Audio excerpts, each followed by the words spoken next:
We've been doing lots of strengthening activities with our hands, but today we're going to do a stretch. You'll need to stand up for this one and possibly be on a bit of a lower table if you're on one of our tall tables. So, standing up, I want you to turn your hand around so your fingers are pointing towards you and try and place your palm down on the table. So for you, that might be enough of a stretch, and then you would just stop there. But if you can go a little bit further, what I want you to do is pick up individually each one of your fingers. You might hold them and take an in and an out breath, or hold them for a couple of seconds. A bit hard to see on that side. Good, before you switch to the other side. So taking each finger in turn, lifting it up, giving it a big stretch. And you'll know you've got your hand facing the right way if it is stretching.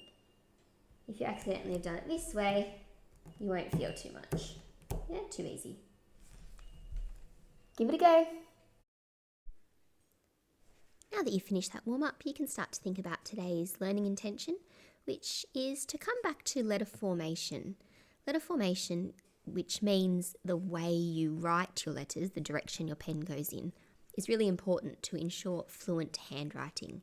And today we'll be looking at the letter X as an interesting example.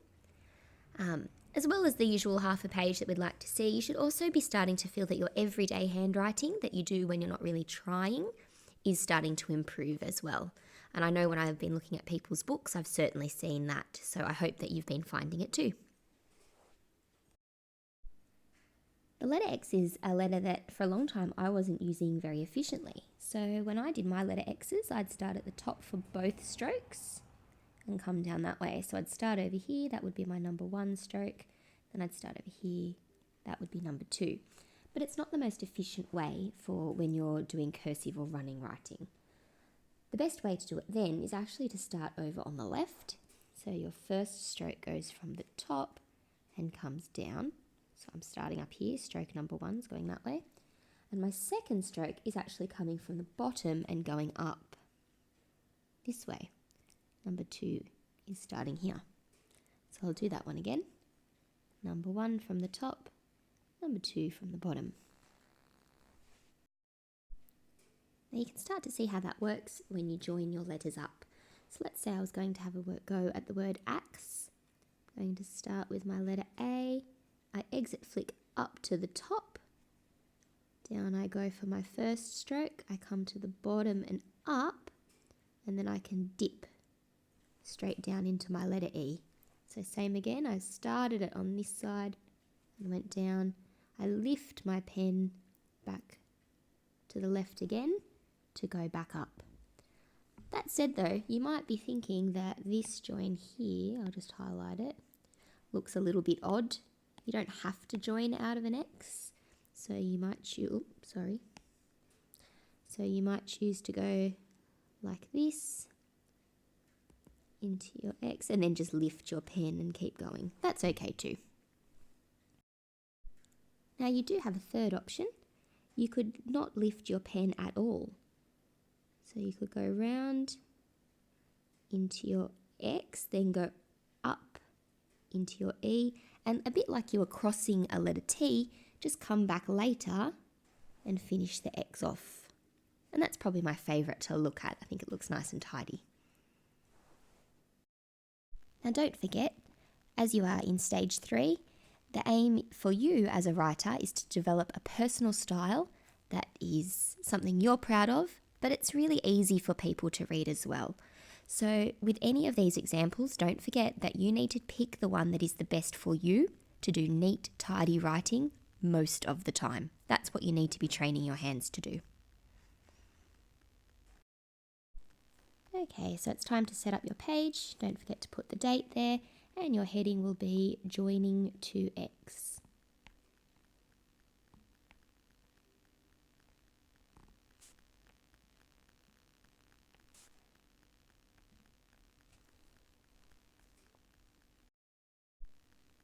Now for this particular letter, your slope card's not going to be too helpful, but you will need it later on for your paragraph, so you can use it or not. Perhaps like me, it might just help you keep a nice space between your letters. So your first row, that one's very tall, will be just the letter X, always starting on the left, going top to bottom and bottom to top.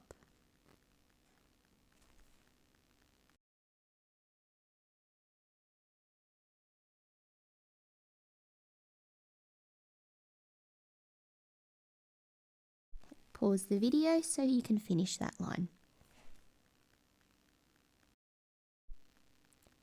When you're done, we'll return to our example word, the word axe. You may choose to join or not. You'll know what you're up to with your writing, and you can choose which style of join you'd like to do. Just make sure that you're taking the time to form your letters properly. Pause the video, finish the line. Now, if you've gotten this far in the video, I'm going to show you a bit of a cheat way. So I'm still going to work on axe, and this cheat only works if you're coming up from the baseline or maybe up from a speed loop. I'm going to completely change the direction of that letter X. Could you notice what I did?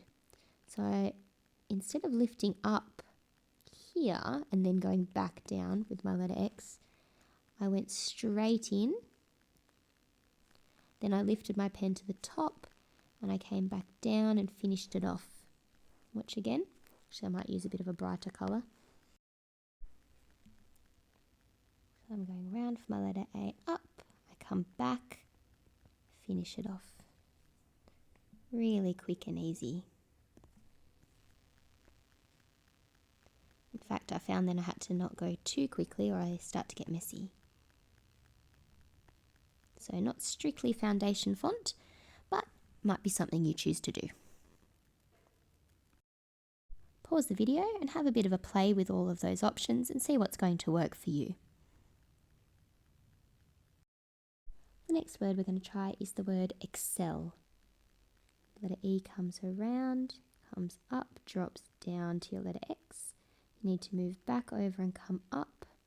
Now from the top of there, you need to do a bit of a dip so you can do a drop-in join into your C, E and L to finish. So this area here is quite complex. Let's have a look at it just one more time. Letter E comes around, goes up, drops down.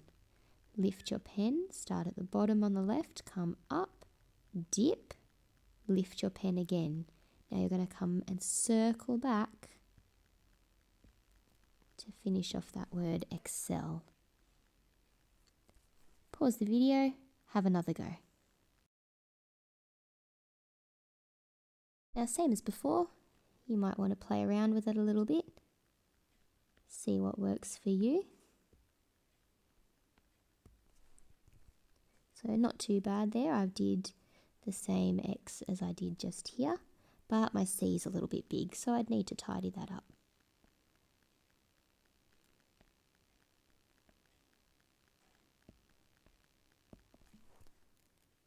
Okay, but either way, I've got some drop-in joins here, and I'm lifting my pen here in the L, so I'm not having to trace over myself. Pause the video, finish the row. Our last word for our lines today is the word boxes. So you'll need your slope card for that letter B, remembering that B doesn't join. Going into your O, a horizontal join, down into your letter X.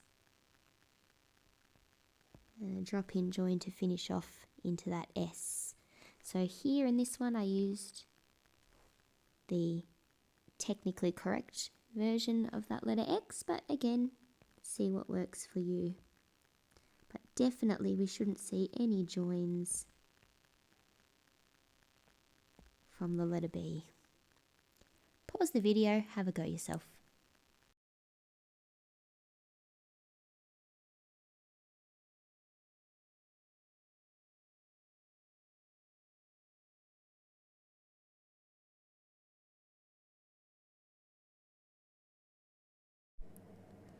Today's passage is all about the letter X and where it originated from. It's quite a long passage, so what I'm going to do is I'm going to read it out to you. That way you can either pause the video and copy it down as you work on your best handwriting, or you can let the video play, just pausing when you need to, so that you can take dictation or transcribe the words as you hear them. So take them from the spoken form to the written form. X is one of the least used letters in our alphabet, as there are many other ways of representing its x sound. X was invented by the Greeks for convenience. Instead of writing two letters, like KS or CC, they wrote X. X is special as it's a symbol many people use, e.g., using an X to sign your name if you aren't literate, or marking the spot. X, which is also the shape of the cross, stems from the beginning sound of Christ in the Greek alphabet. X is also important in algebraic thinking, in mathematics, and in Roman numerals. And if you're up to this page, you are done. Don't forget to go back and do your self-corrections, ticks for what you're proud of, question marks if you know it's something that you need to work on. You might also like to take a photo of today's handwriting and add it to your Seesaw journal. Otherwise, thanks for watching and see you next time.